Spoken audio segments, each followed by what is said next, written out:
Hello, all you beautiful Cancer, Sun, Moon, and Risings. I'm excited that you're here. This is your May reading. Okay, so I'm going to pull an animal spirit card that represents you and your energy for the month of May.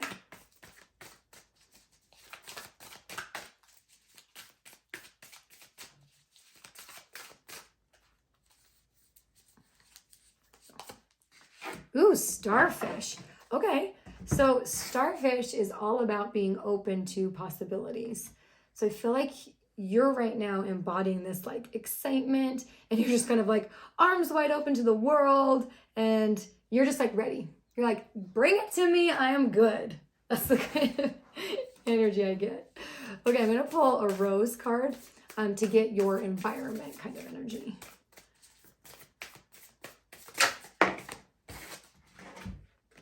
The sacred waters, nourishment, replenishment, health, rest, self-care. So I feel like this is kind of I feel like you're needing to bring this into your environment. So making a space in your home where you can like rest in a way, not just sleeping, like not your bedroom, but like a space where you can increase like your rest and self-care and going inward and all of those things that help you feel sacred energy, whatever that means. But just a place, because you need replenishment right now. And so you need an environment that helps you remember that. Okay, so because you're like arms wide open, I'm ready to go, but you need to balance that with a very nourishing environment. Okay. So for some of you, like maybe making like a little tea station if you've been thinking about that, or buying a bolster so that you can like meditate in front of a window in the morning. Stuff like that, okay? Just to kind of give some ideas. Okay, let's pull the tarot for sweet Cancer in the month of May. Okay, we had 3 turnovers, so I'm gonna go with that, okay? Oof, okay. Okay, so you're gonna go through a temporary, okay? Emphasis on the temporary financial hardship. It's needed though. Okay, this is so interesting because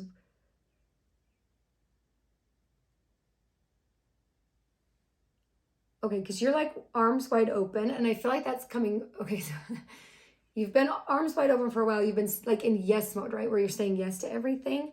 And because of that, you've said yes to something that depletes you financially a little bit. I mean, depletes, that's dramatic.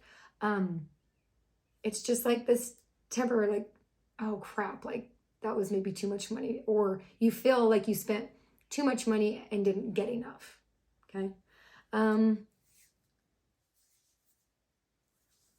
For some of you too, I'm feeling like this hardship is like with a business or with your job, that like you've been really having this like yes, open attitude, but then it's like you just feel like financially that energy isn't matching.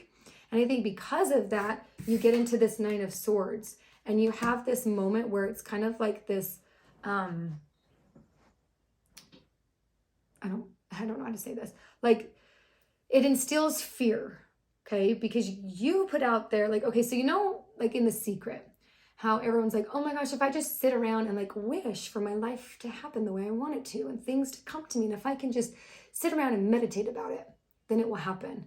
But they miss this piece of practicality of having to go and do things to help create that reality, right? So you kind of, and I'm not saying you were like that first where but you're like arms wide open, I'm gonna have faith in the universe, and then this happens, this financial thing happens, and it just kind of knocks you on your feet a little bit and makes you kind of doubt the way that the universal energy works.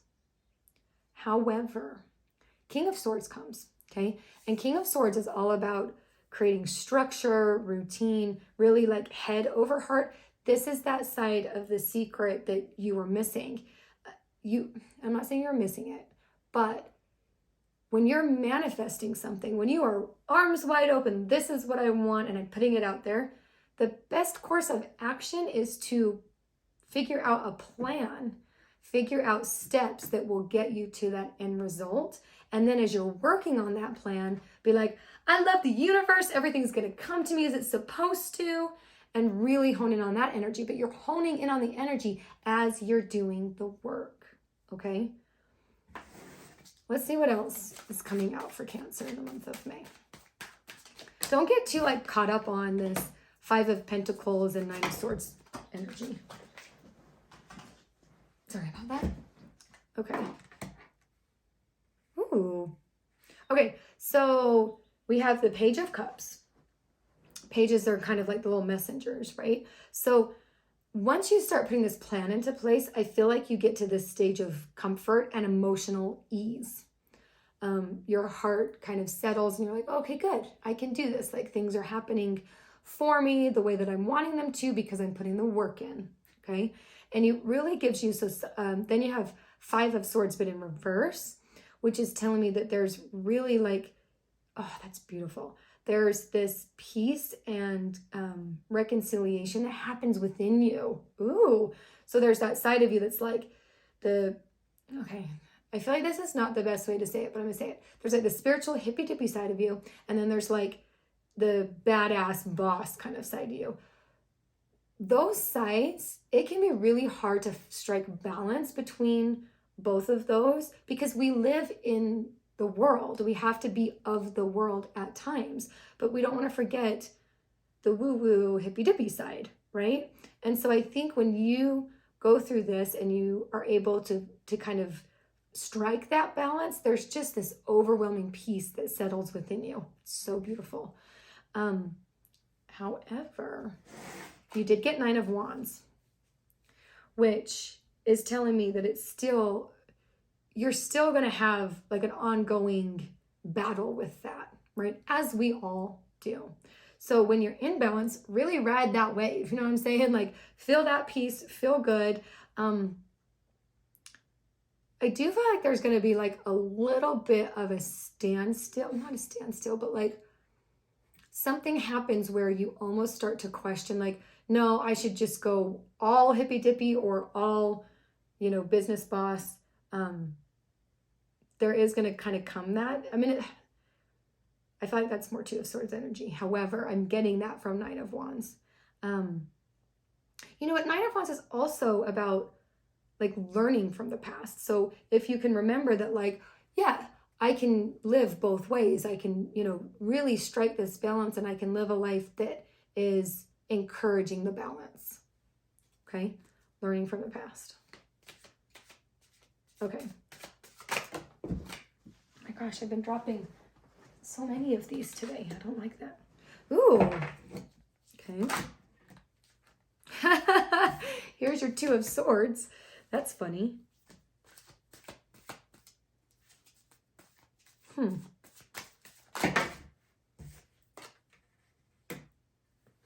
Okay. Okay, so we have King of Wands, 2 of Swords, and then 8 of Wands reversed. So, sorry, my hair's bugging me today. I'm trying to I feel like okay, maybe it's just divided that way. That's why it's coming across. So I feel like some of you are King of Wands, and then for some of you, I feel like there is a King of Wands that comes to you after this whole 9 of Wands.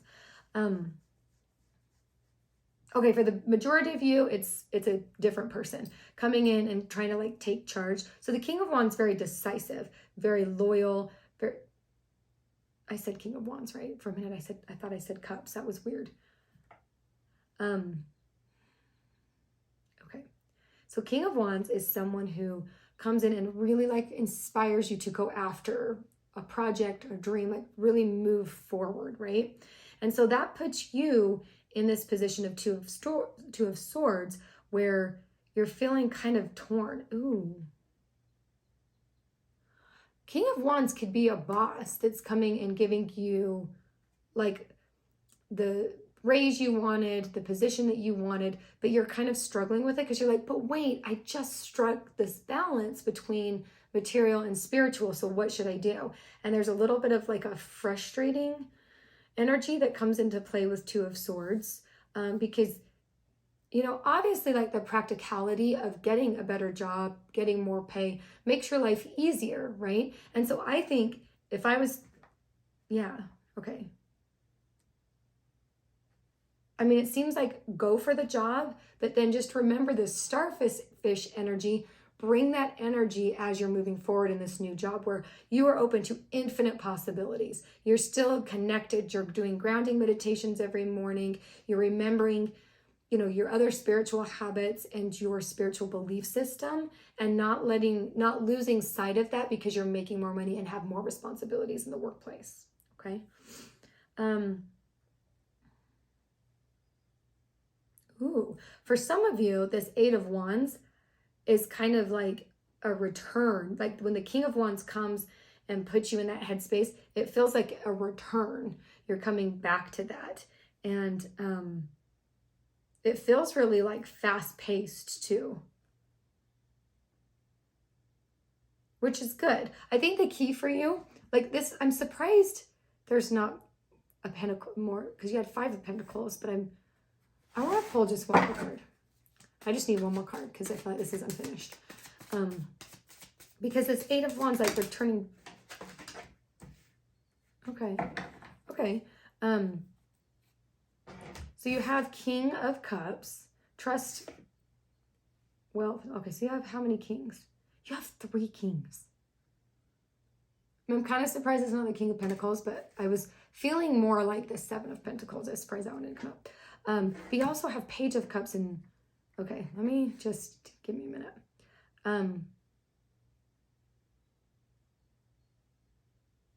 Okay, so King of Wands is all about being decisive and like moving towards achievement, initiating projects. King of Cups is all about trust, wisdom, healing, like good advice, emotional intelligence, okay? And so I feel like he came out again. This is kind of reiterating what I was saying, that when you step into both of these, where you're starting to initiate projects, you have to remember your emotions and your emotional intelligence, that while it's good to be up in your head and be working, you also need to come from your heart and do the things that feel right to you within your body, okay? That's kind of like a key for you. I feel like keeping that balance between the two. So I feel like that was really good advice. Okay, your reading was very interesting. It was good though.